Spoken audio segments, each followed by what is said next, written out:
Good morning student, welcome to Navankur digi lessons classes.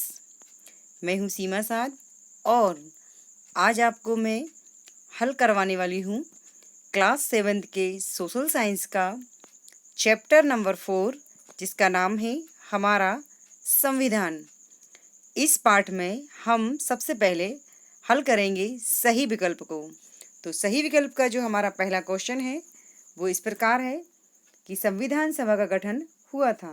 Means आपको यह बताना है कि संविधान सभा का गठन कब हुआ था।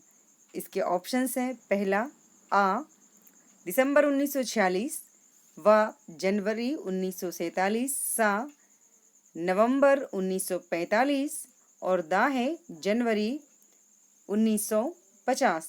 तो इसका जो सही आंसर है वह है दिसंबर 1946, मीन्स आ, ऑप्शंस आ। हमारा सेकंड सही विकल्प है संविधान प्रारूप समिति के अध्यक्ष थे।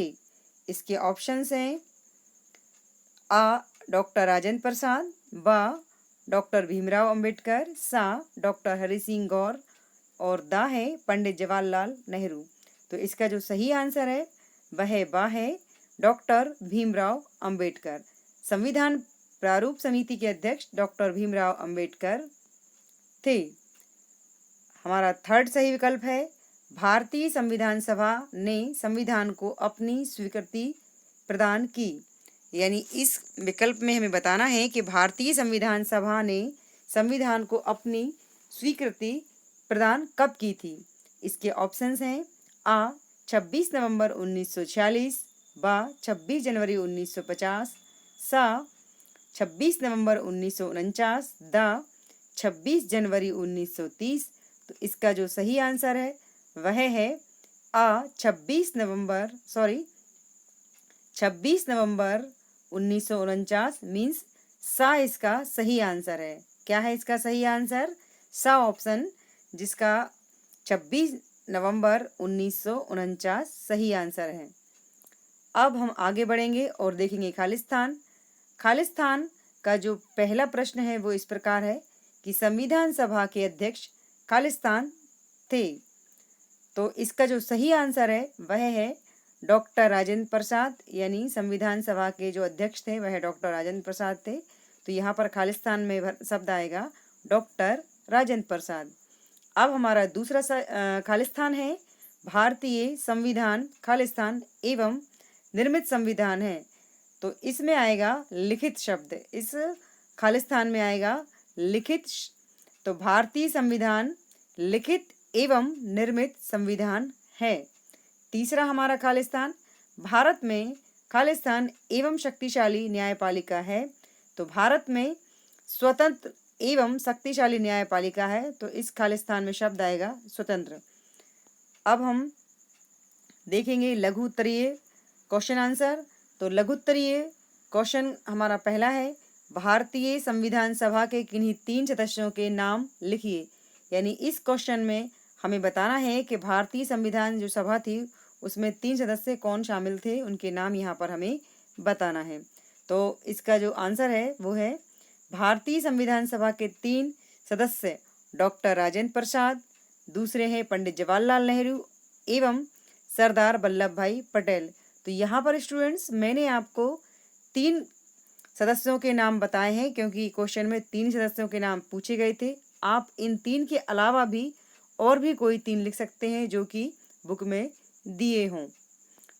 हमारा नेक्स्ट क्वेश्चन है संपूर्ण प्रभुत्व संपन्न से क्या तात्पर्य है। इसका आंसर है संपूर्ण प्रभुत्व संपन्न से तात्पर्य है भारत एक स्वतंत्र राष्ट्र है, यह शक्तियों से संपन्न एवं सर्वोच्च है, किसी अन्य बाहरी शक्ति का इस पर कोई नियंत्रण नहीं है। यानी संपूर्ण प्रभुत्व संपन्न से क्या तात्पर्य का जो आंसर है कि संपूर्ण प्रभुत्व संपन्न से तात्पर्य यह होता है कि भारत एक स्वतंत्र राष्ट्र है, यानी देश है, और यह शक्तियों से संपन्न है एवं सर्वोच्च है, इस पर किसी अन्य बाहरी शक्ति का कोई नियंत्रण नहीं है। मतलब स्वयं फैसले लेने की शक्ति हमारा देश रखता है और इस पर किसी दूसरी बाहरी शक्ति या बाहरी ताकत का कोई प्रभाव नहीं है। अब हमारा इसका जो थर्ड क्वेश्चन है वो है कि भारत के संविधान को लिखित एवं निर्मित संविधान क्यों कहते हैं। यानी इस क्वेश्चन में हमें यह बताना है कि भारत के संविधान को लिखित एवं निर्मित संविधान क्यों कहा गया है। इसका आंसर है भारत का संविधान लिखित संविधान है तथा इसका निर्माण संविधान सभा द्वारा हुआ है, अतः इसे लिखित एवं निर्मित संविधान कहते हैं।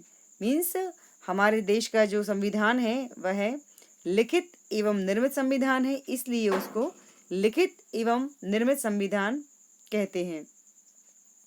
अब हम देखते हैं अगला क्वेश्चन। इसका जो अगला प्रश्न है वो है संसदीय प्रणाली क्या है। मीन्स संसदीय शासन प्रणाली या संसदीय प्रणाली क्या है। इसका आंसर है संसदीय शासन प्रणाली में शासन की वास्तविक शक्तियां संसद में निहित होती हैं।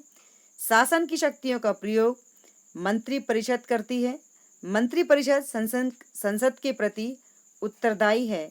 यानी संसदीय शासन प्रणाली का क्या अर्थ होता है। संसदीय शासन प्रणाली का अर्थ होता है कि शासन की वास्तविक शक्तियां संसद में निहित होती हैं और शासन की जो शक्तियां होती हैं उनका प्रयोग मंत्री परिषद करती है और जो कि संसद के प्रति उत्तरदायी होती है। अब हम आगे बढ़ेंगे और यहाँ पर देखेंगे दीर्घ उत्तरीय प्रश्नों को। तो दीर्घ उत्तरीय प्रश्नों का जो पहला प्रश्न है वो है कि भारतीय संविधान की किन्हीं 3 विशेषताओं का वर्णन कीजिए। मीन्स इस क्वेश्चन में हमें यह बताना है कि भारतीय संविधान की 3 कौन कौन सी विशेषताएं हैं। तो भारतीय संविधान की 3 विशेषताएं इस प्रकार हैं। जो पहली विशेषता है संघात्मक शासन व्यवस्था। भारत के संविधान में संघात्मक शासन व्यवस्था को अपनाया गया है। इस व्यवस्था के कारण केंद्र और राज्यों के बीच शक्तियों का विभाजन है। मीन्स संघात्मक शासन व्यवस्था का अर्थ होता है कि संघात्मक मीन्स होता है संघ मीन्स केंद्र और राज्य। तो केंद्र और राज्य के बीच शक्तियों का विभाजन किया गया है। दूसरा इसका जो ऑप्शन है या दूसरा जो इसका पॉइंट है केंद्र एवं राज्यों की अलग अलग सरकारें हैं। तीसरा है या तीसरी विशेषता है पंथ निरपेक्ष। पंथ मीन्स होता है धर्म। तो पंथ निरपेक्ष का तात्पर्य है कि राज्य की दृष्टि से सभी धर्म समान हैं और राज्यों के द्वारा विभिन्न धर्मावलंबियों में कोई भेदभाव नहीं किया जाएगा। मीन्स जो पंथ निरपेक्षता है उसका मतलब है या उसका अर्थ है कि भारत या हमारा देश एक पंथ निरपेक्ष राष्ट्र उसको घोषित किया गया है और राज्य सरकार किसी भी राज्य में रहने वाले या किसी भी धर्मावलंबी के साथ धर्म के आधार पर कोई भेदभाव नहीं करेगी। इसका नेक्स्ट पॉइंट है विस्तृत एवं व्यापक संविधान। इसकी एक और विशेषता है कि हमारा जो संविधान है वह कैसा है विस्तृत एवं व्यापक संविधान यानी बड़ा है। भारतीय संविधान अन्य देशों की संविधानों की तुलना में बहुत विस्तृत एवं व्यापक है।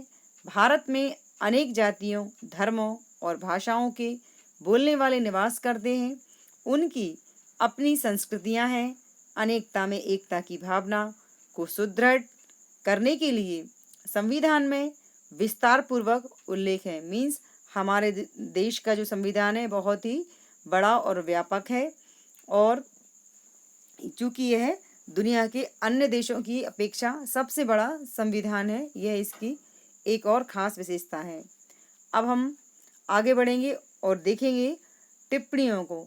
तो अगला क्वेश्चन हमारा है टिप्पणियों का। यहाँ पर हमें टिप्पणी बताना है। तो जो हमारी पहली टिप्पणी है वह है पंथ निरपेक्षता। पंथ निरपेक्षता, सेकंड संघात्मक शासन व्यवस्था और थर्ड है मौलिक अधिकार एवं कर्तव्य।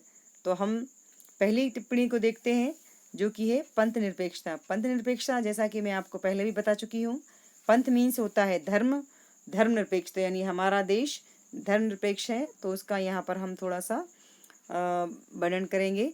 पंथ निरपेक्षता भारतीय संविधान की एक प्रमुख विशेषता है। यानी जो पंथ निरपेक्षता है वह हमारे संविधान की एक प्रमुख विशेषता है। इसके अनुसार राज्य की दृष्टि से सभी धर्म समान हैं और राज्य के द्वारा विभिन्न धर्मावलंबियों में कोई मतभेद नहीं किया जाता है।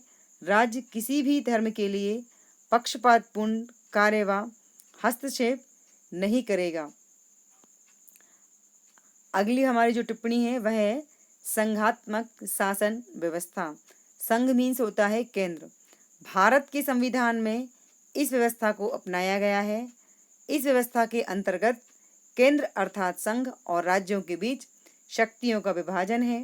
केंद्र और राज्यों की सरकारें भी अलग अलग हैं।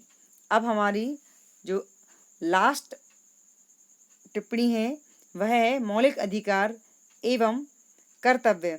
भारतीय संविधान में नागरिकों को कुछ मूल अधिकार दिए गए हैं। इन अधिकारों की रक्षा का दायित्व सर्वोच्च न्यायालय का है। भारतीय संविधान में अधिकारों के साथ साथ नागरिकों के कर्तव्यों का भी उल्लेख किया गया है। मीन्स हमारा जो देश का कानून है उसमें मौलिक अधिकार एवं कर्तव्यों को शामिल किया गया है। तो मौलिक अधिकार जो कि मूल अधिकार कहलाते हैं, मौलिक अधिकार या मूल अधिकार एक ही बात होती है। तो कुछ यानी 6 मौलिक अधिकार भारतीय नागरिकों को कानून के अनुसार दिए गए हैं और इन अधिकारों की रक्षा करने का जो दायित्व है या जिम्मेदारी है वह सर्वोच्च न्यायालय मीन्स सुप्रीम कोर्ट की होती है। और भारतीय संविधानों में इन अधिकारों के साथ साथ नागरिकों के लिए कुछ कर्तव्यों का भी उल्लेख किया गया है जिनको पूरा करना सभी भारतीयों की जिम्मेदारी है। तो स्टूडेंट्स, इस वीडियो में हमने पार्ट 4 हमारा संविधान के क्वेश्चन आंसर, खालिस्तान और सही विकल्प को हल करने की कोशिश की थी। Thanks for watching.